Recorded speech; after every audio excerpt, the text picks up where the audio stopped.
Hello दोस्तों, हमारे YouTube channel में आप सभी का स्वागत है।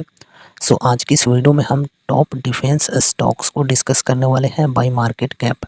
इस वीडियो में हम जो डिफेंस स्टॉक्स को डिस्कस करेंगे वो 23 डिफेंस स्टॉक्स की लिस्ट होगी एंड रैंकिंग होगी मार्केट कैप के अनुसार। इसके अलावा हम कुछ इम्पोर्टेंट फैक्ट्स को भी डिस्कस करेंगे डिफेंस सेक्टर से रिलेटेड। तो वीडियो के साथ एंड तक बने रहना। चलो शुरू करते हैं।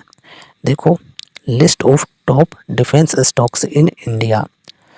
आगे बढ़ते हैं। यहाँ पर फर्स्ट ऑफ ऑल कुछ इंपॉर्टेंट चीज़ों को डिस्कस कर लेते हैं। The defence industry has undergone a remarkable transformation, transitioning from being a major importer to becoming an exporter in recent years. In 2022 India was ranked fourth in the world regarding defense spending. During the FY 23 to 24, defense exports surged by 32.5%, reaching an all-time high of 21,083 crore, approximately $2.63 billion. This is a significant increase from the previous year's exports of 15,920 crore. तो देखा जाए तो यहाँ पर काफ़ी अच्छी चीज़ें बताई जा रही है इंडिया की डिफेंस सेक्टर को लेकर, डिफेंस इंडस्ट्री के अंदर स्पेंडिंग को लेकर, एक्सपोर्ट को लेकर। देखो यहाँ पर बताई जा रही है कि जो हमारी डिफेंस इंडस्ट्री है इंडिया की, वो पिछले कुछ सालों में काफ़ी बढ़िया तरीके से परफॉर्म की है। जो पहले एक बड़ी इम्पोर्टर थी डिफेंस इक्विपमेंट्स की, वो अब धीरे धीरे एक्सपोर्टर बनने की कोशिश कर रही है। देखो, transitioning from being a major importer to becoming an exporter in recent years.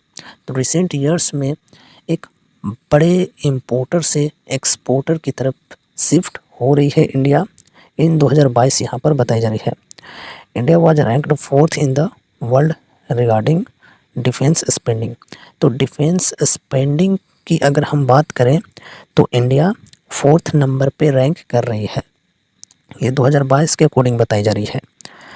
During 2023 से 24 फाइनेंशियल ईयर डिफेंस एक्सपोर्ट्स जो है ये बढ़ी है 32.5% से, ठीक है, reaching an all time high of 21,083 crore. तो ये फाइनेंशियल ईयर 2023 से 24 की बात की जा रही है। डिफेंस एक्सपोर्ट जो है वो 32.5% से बढ़ी है इंडिया की। यहाँ पर अमाउंट की बात करें तो 21,083 करोड़ है। प्रीवियस ईयर की बात करें तो यहाँ पर देखो एक्सपोर्ट थी 15,920 करोड़ की। काफ़ी अच्छी बात है। और जैसा कि हमने काफ़ी टाइम पहले डिस्कस भी किया था कि जो हमारे रक्षा मंत्री हैं राजनाथ सिंह जी, इन्होंने एक स्टेटमेंट दिया था कि हम जो डिफेंस एक्सपोर्ट है उन्हें बढ़ा करके 50,000 करोड़ तक पहुंचाने वाले हैं इन नेक्स्ट 5 इयर्स। तो यहाँ पर देखो अभी 21,083 करोड़ है, तो सोच सकते हो यहाँ पर डबल से भी ज़्यादा की टारगेट दी जा रही है डिफेंस मिनिस्टर की तरफ से। काफ़ी अच्छी बात है। और ऐसे में जो भी कंपनीज है डिफेंस सेक्टर से बिलोंग करने वाली, उनको काफ़ी बढ़िया बेनिफिट्स मिल सकते हैं। तो चलो अब यहाँ पर हम कुछ कंपनीज को डिस्कस कर लेते हैं। देखो ये है कंपनी इधर के कॉलम में, और इधर यहाँ पर है मार्केट कैप। एक चीज़ और कि देखो यहाँ पर जो मार्केट कैप आपको देखने को मिल रही है कंपनीज की, ये एकदम ऐसा मत समझना कि एक्चुअल है। थोड़ा सा ऊपर नीचे हो सकता है, क्योंकि डेली के डेली स्टॉक मार्केट में कंपनीज के अंदर तेज़ी आ रही है, इन्वेस्टमेंट आ रहे हैं, इन्वेस्टर्स काफ़ी ज़्यादा इंटरेस्टेड हैं अभी डिफेंस सेक्टर के स्टॉक्स के अंदर। तो इन स्टॉक्स में तेज़ी आ रही है, मार्केट कैप भी बढ़ते जा रही है। जिनके अंदर मतलब सेलिंग चल रहा है उनके मार्केट कैप गिर रहे हैं। तो इस वजह से यहाँ पर ये जो डेटा है मार्केट कैप की, इसे आप लोग एकदम ऐसा मत समझना कि एकदम करेक्ट ही होगी, थोड़ी बहुत ऊपर नीचे होती है, ठीक है। जैसे 3,52,000 करोड़ की मार्केट कैप है, तो यहाँ पर 3,52,000 नहीं 3,60,000 करोड़ की मार्केट कैप आप लोग समझ कर चल सकते हो, या फिर 3,50,000 करोड़ की मार्केट कैप आप लोग समझ कर चल सकते हो, ठीक है। तो थोड़ा सा ऊपर नीचे होता है। एंड साथ ही साथ एक और इम्पोर्टेंट बात मैं आपको बताना चाहूँगा कि यहाँ पर जो डिफेंस स्टॉक्स को हम डिस्कस करने वाले हैं, सिर्फ नेम एंड मार्केट कैप के अनुसार समझने वाले हैं। तो ऐसा नहीं है कि सिर्फ नाम सुनकर आप लोग अब जाकर इन कंपनीज में इन्वेस्ट कर दो, बिल्कुल नहीं। इनमें से किसी भी कंपनीज के अंदर इन्वेस्ट करने से पहले आपको अपनी खुद की रिसर्च एंड स्टडी करनी ज़रूरी है। जिस कंपनी के अंदर इन्वेस्ट करना चाहते हो उनकी बिज़नेस को आपको पहले समझना होगा, उनके फाइनेंशियल्स को समझना होगा, फंडामेंटल्स को समझना होगा, बैलेंस शीट को समझना होगा एंड उसके बाद अगर आपको ठीक लगे तो ही आपको इन्वेस्ट करनी है, ठीक है। ऐसा नहीं कि सिर्फ नाम सुनकर जाके इन्वेस्ट कर दिया। और अगर आपको इनमें से कोई भी कंपनीज के ऊपर फुल एनालिसिस वीडियोज़ देखनी है तो कमेंट कर देना, फिर मैं इसमें आपकी हेल्प कर सकता हूँ कि जो भी कंपनी का नेम आप लोग कमेंट करते हो उसके ऊपर डिटेल्स में फुल एनालिसिस वीडियो मैं बनाकर अपलोड कर दूंगा आपके लिए, ठीक है। तो चलो शुरू करते हैं वीडियो को और लिस्ट को डिस्कस करते हैं। तो फर्स्ट कंपनी जो हमारी है ये है हिंदुस्तान एरोनॉटिक्स लिमिटेड। इंडिया की जो डिफेंस सेक्टर है, डिफेंस सेक्टर में सबसे बड़ी कंपनी यहाँ पर ये है HAL यानी कि Hindustan aeronautics limited. Market cap की बात करें तो है 3,52,614 करोड़। देखा जाए तो काफ़ी बड़ी मार्केट कैप है, एक लार्ज कैप कंपनी है। एंड ये जो कंपनी है ये डिफेंस सेक्टर के लिए लड़ाकू जो विमान होते हैं, फाइटर जेट्स जो होते हैं वो बनाती है, साथ ही साथ हेलीकॉप्टर्स बनाती है डिफेंस सेक्टर के लिए। उसके बाद यहाँ पर नेक्स्ट कंपनी की बात करें तो नेक्स्ट कंपनी है भारत इलेक्ट्रॉनिक्स लिमिटेड यानी कि बेल। इसकी मार्केट कैप की बात करें तो देखो इससे थोड़ा कम है, 2,22,802 करोड़ की। लेकिन ये भी देखा जाए तो एक लार्ज कैप कंपनी है, ये भी PSU कंपनी है और ये भी PSU कंपनी है। नेक्स्ट कंपनी की बात करें तो ये है सोलार इंडस्ट्रीज इंडिया लिमिटेड। ये जो कंपनी है ये डिफेंस इक्विपमेंट्स के अंदर जैसे हम रॉकेट्स और मिसाइल्स वगैरह की बात करें तो उनके अंदर जो एक्सप्लोसिव यूज किए जाते हैं वो ये एक्सप्लोसिव्स बेसिकली बनाने का काम करती है, ठीक है। साथ ही साथ अगर हम एरोस्पेस सेक्टर के अंदर देखें तो उनमें भी जो रॉकेट्स यूज किए जाते हैं उसके अंदर एक्सप्लोसिव जो होते हैं वो भी ये कंपनी बनाती है। साथ ही साथ माइनिंग के लिए जो एक्सप्लोसिव वगैरह यूज किए जाते हैं तो वो एक्सप्लोसिव भी ये कंपनी बनाती है। तो बेसिकली इस कंपनी का बिजनेस है एक्सप्लोसिव का, ठीक है। एंड यहाँ पर इस कंपनी के मार्केट कैप की बात करें तो 90,585 करोड़ है। नेक्स्ट कंपनी को डिस्कस करते हैं। तो नेक्स्ट कंपनी है यहाँ पर Bharat dynamics limited. Market cap की बात करें तो 58,503 करोड़ की मार्केट कैप है। ये जो कंपनी है ये मिसाइल्स वगैरह बनाने का काम करती है। नेक्स्ट कंपनी है कोचिन शिपयार्ड लिमिटेड। ये जो कंपनी है ये जो वॉरशिप्स होते हैं, वेजल्स होते हैं, ये कंपनी बनाने का काम करती है। 58,035 करोड़ की मार्केट कैप है। नेक्स्ट कंपनी की बात करें तो नेक्स्ट भी कुछ उसी प्रकार की कंपनी है जो कि मतलब जो वॉरशिप होते हैं, सबमरीन्स वगैरह होते हैं वो ये बनाने का काम करती है। Garden rich ship builders and engineers limited. Market cap की बात करें तो 23,975 करोड़ की मार्केट कैप है। नेक्स्ट कंपनी की बात करें तो हमारी जो नेक्स्ट कंपनी है ये है BEML लिमिटेड। इसकी मार्केट कैप की बात करें तो 18,622 करोड़ है। नेक्स्ट जेन टेक्नोलॉजीज़ के मार्केट कैप की बात करें तो 16,887 करोड़ की मार्केट कैप है। एंड देखो यहाँ पर एक और कंपनी मुझे याद आ गई जो कि लिस्ट में नहीं है और ये जो कंपनी ये भी काफ़ी बढ़िया कंपनी है। इसका नेम है Mazagon dock ship builders limited. ये जो कंपनी है ये वॉरशिप्स एंड सबमरीन्स वगैरह बनाने का काम करती है। काफ़ी अच्छी फंडामेंटली स्ट्रॉन्ग कंपनी है। तो इसे लिस्ट में नहीं ऐड किया हुआ है लेकिन हमने एडिशनली इसे भी ऐड कर दिया है। तो इस कंपनी के ऊपर भी आप अपनी स्टडी कर सकते हो। नेक्स्ट कंपनी है डेटा पैटर्न्स। 16,800 करोड़ की मार्केट कैप है। फिर है एस्ट्रा माइक्रोवेव प्रोडक्ट्स, 9,026 करोड़ की मार्केट कैप है। फिर है मिस्र धातु निगम लिमिटेड, 8626 करोड़ की मार्केट कैप। फिर है यहाँ पर Amtar technologies limited. Market cap की बात करें तो 5706 करोड़। अब देखो स्मॉल कैप कंपनी में एंट्री हो रही है। फिर यहाँ पर है Paras defence and space technologies limited, 5499 crore की मार्केट कैप है। अप्रोक्स 5500 करोड़ समझ सकते हो। अब इसके बीच में एक और कंपनी को हम ऐड करना चाहेंगे मार्केट कैप के अकॉर्डिंग ही। नेक्स्ट कंपनी है हमारी अवंटेल लिमिटेड, ठीक है, अवंटेल लिमिटेड। इसके मार्केट कैप की बात करें तो यहाँ पर है लगभग 4500 करोड़ की मार्केट कैप। ये भी काफ़ी अच्छी कंपनी है, फंडामेंटली स्ट्रॉन्ग कंपनी है जो कि डिफेंस सेक्टर के अंदर काम करती है। डिफेंस सेक्टर के लिए प्रोडक्ट्स एंड इक्विपमेंट्स वगैरह बनाती है। नेक्स्ट कंपनी की बात करें तो नेक्स्ट है DCX सिस्टम्स लिमिटेड। 4029 करोड़ की मार्केट कैप है। फिर है idea forge technology limited 3363 crore की मार्केट कैप। फिर है Apollo micro systems limited 3193 crore की मार्केट कैप। नेक्स्ट कंपनी है हमारी निबे लिमिटेड, इसके मार्केट कैप की बात करें तो 2572 करोड़ है। Rossell India limited 2146 crore. Taneja aerospace and aviation limited 1573 crore. CFF fluid control limited 1567 crore. Krishna defence and allied industries limited, इसके मार्केट कैप की बात करें तो 1501 करोड़ है। एंड हमारी लिस्ट में जो सबसे लास्ट कंपनी है उसका नेम है सीका इंटरप्लांट सिस्टम्स लिमिटेड, ये है 1373 करोड़ की मार्केट कैप के साथ। तो अभी हमने यहाँ पर 23 स्टॉक्स की लिस्ट देखी है। एक और कंपनी मजगांव डॉक को जोड़ दिया जाए तो यहाँ पर 24 हो जाता है। ठीक है, तो ये सारे कंपनीज को आप चेकआउट कर सकते हो, फंडामेंटली स्ट्रॉन्ग, और आपके अनुसार जो कंपनी अच्छी लगी उस पर आप अपनी इन्वेस्टमेंट की सोच सकते हो। ठीक है, आगे आपको पूरी अच्छी तरह से डिटेल्स में एनालिसिस करनी है और बिना एनालिसिस किए कुछ भी इन्वेस्टमेंट की डिसीजंस नहीं लेनी है। ठीक है, बाकी अगर आप लोग कमेंट करते हो तो मैं वीडियो प्रोवाइड करा दूंगा, कोई भी स्टॉक के लिए फुल एनालिसिस वीडियो के लिए कमेंट कर सकते हो। चलो अब यहाँ पर हम इंडियन डिफेंस इंडस्ट्री से रिलेटेड कुछ इंपॉर्टेंट फैक्ट्स एंड गवर्नमेंट की सपोर्ट्स को भी समझ लेते हैं। तो यहाँ पर देखो, innovations transforming the Indian defence industry. India's defense sector has transformed significantly due to institutional and policy changes favoring indigenization, domestic procurement, and exports. The Atmanirbhar Bharat initiative prioritizes the defense and aerospace sector, emphasizing indigenous manufacturing and R&D.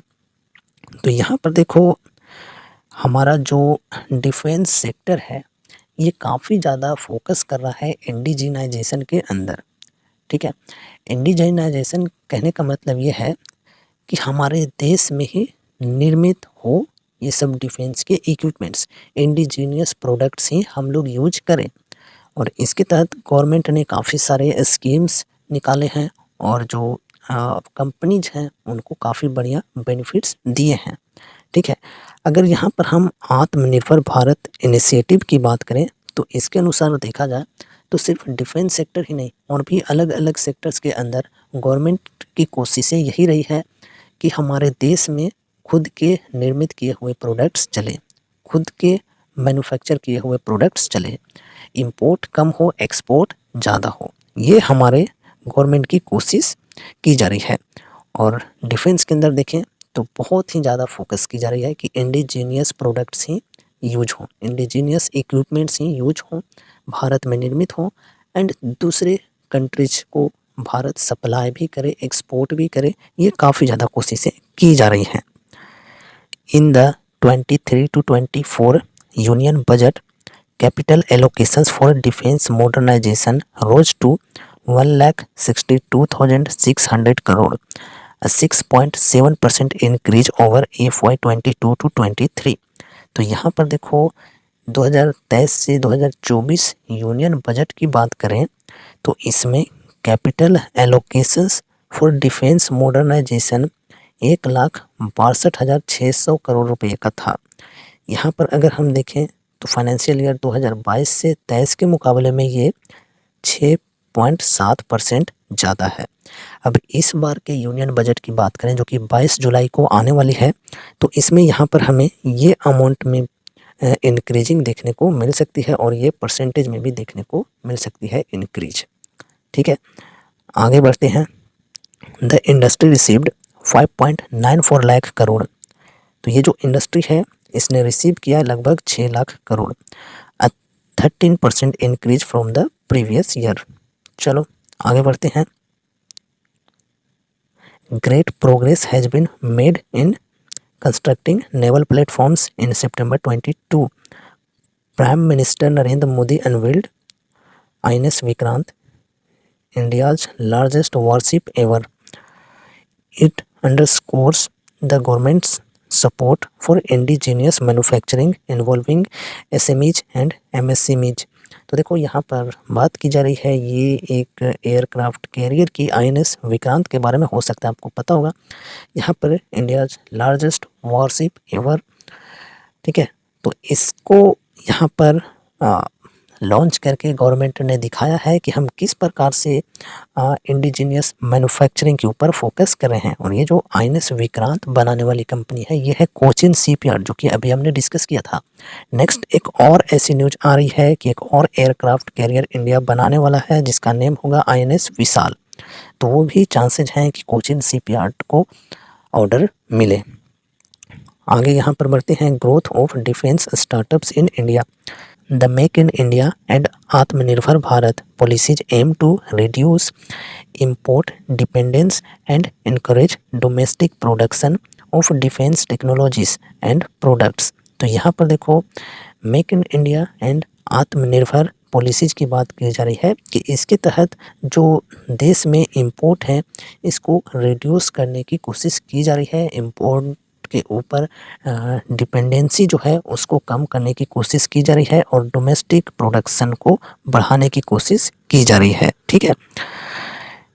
India is home to approximately 329 defence technology startups. तो देखा जाए तो यहाँ पर technology startups की यहाँ पर हम बात करें तो अप्रोक्सीमेटली 329 हैं इंडिया की, all working on innovative solutions to strengthen the nation's defence efforts. तो सभी यहाँ पर इनोवेटिव सॉल्यूशंस के अंदर काम कर रही है और जो देश की डिफेंस एफर्ट्स हैं इसको आगे बढ़ाने की कोशिश कर रही है ये startups. Under the India United states defence acceleration ecosystem IndusX, Indian and American startups will collaborate to co-develop and co-produce advanced technologies including in areas such as space and artificial intelligence। तो यहाँ पर देखो एक चीज़ बताई जा रही है कि जो इंडिया है यहाँ पर under India and United states, ये जो है दोनों मिलकर यहाँ पर कोलैब करके काम कर रहे हैं यहाँ पर एडवांस टेक्नोलॉजीज़ के ऊपर। एंड यहाँ पर एरिया की बात करें तो such as space and artificial intelligence है, ठीक है। चलो अच्छी बात है। According to the union budget 22 to 23, 25% of the defense R&D budget is designated for private industry and startups, fostering the innovation of new defense technologies within India। तो यहाँ पर अगर हम यूनियन बजट 2022 से 23 के अकॉर्डिंग देखें तो यहाँ पर देखो डिफेंस R&D बजट में 25% यहाँ पर प्राइवेट इंडस्ट्री एंड स्टार्टअप्स को दिया गया है। काफ़ी अच्छी बात है, fostering the innovation of new defence technologies with in India. तो चलो अब यहाँ पर हम आगे बढ़ते हैं, गवर्नमेंट फंडिंग एंड इनिशिएटिव्स। तो यहाँ पर देखो the Indian government has implemented a range of funding schemes and initiatives to support and nurture startups across various sectors including the Indian defense industry।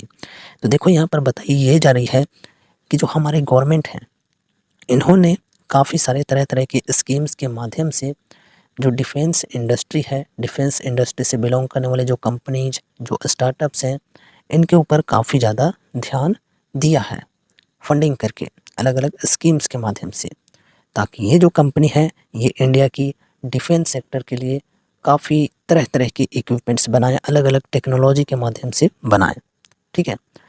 और साथ ही साथ यहाँ पर पूरे अगर हम अलग अलग सेक्टर्स की भी बात करें तो गवर्नमेंट का सपोर्ट काफ़ी ज़्यादा रहा है। गवर्नमेंट के तरफ से अलग अलग इनिशिएटिव्स भी चले हैं, जैसे हमने भी डिस्कस किया आत्मनिर्भर भारत, और यहाँ पर एक और क्या था भूल जाते हैं यार, मेक इन इंडिया। तो ये सब इनिशिएटिव्स के माध्यम से गवर्नमेंट की सपोर्ट यही रही है कि हमारे देश में खुद के प्रोडक्ट्स बने, ठीक है, चाहे वो डिफेंस सेक्टर हो या फिर कोई और भी सेक्टर हो। तो देखा जाए तो गवर्नमेंट का सपोर्ट काफ़ी ज़्यादा है डिफेंस सेक्टर के लिए एंड डिफेंस कंपनीज को इनसे काफ़ी बढ़िया बेनिफिट्स मिल सकते हैं। अब देखो 22 जुलाई को जो यूनियन बजट आने वाली है इसमें भी चांसेज हैं कि गवर्नमेंट की सपोर्ट काफ़ी बढ़िया देखने को मिलेगी यहाँ पर डिफेंस सेक्टर के अंदर। साथ ही साथ और भी सेक्टर्स हैं जो कि हमने पिछले वीडियोज़ में डिस्कस किया हुआ है। तो ये जो कंपनीज़ हैं इनको अपने रडार पे रखना है आने वाले 5 सालों के लिए, है ना? तो ये रही हमारी आज की वीडियो इंडियन डिफेंस सेक्टर से बिलॉन्ग करने वाली। अभी हमने टॉप 23 कंपनीज़ को डिस्कस किया और साथ ही साथ कुछ इम्पोर्टेंट फैक्ट्स को भी डिस्कस किया डिफेंस सेक्टर को लेकर एंड गवर्नमेंट की सपोर्ट्स के ऊपर डिस्कस किया। उम्मीद है कि इस वीडियो के माध्यम से आपको कुछ यूज़फुल इन्फॉर्मेशंस मिले होंगे। तो वीडियो को लाइक करके चैनल को सब्सक्राइब कर लेना और मिलते हैं अगले नए वीडियोज़ के साथ। तब तक के लिए बाय बाय।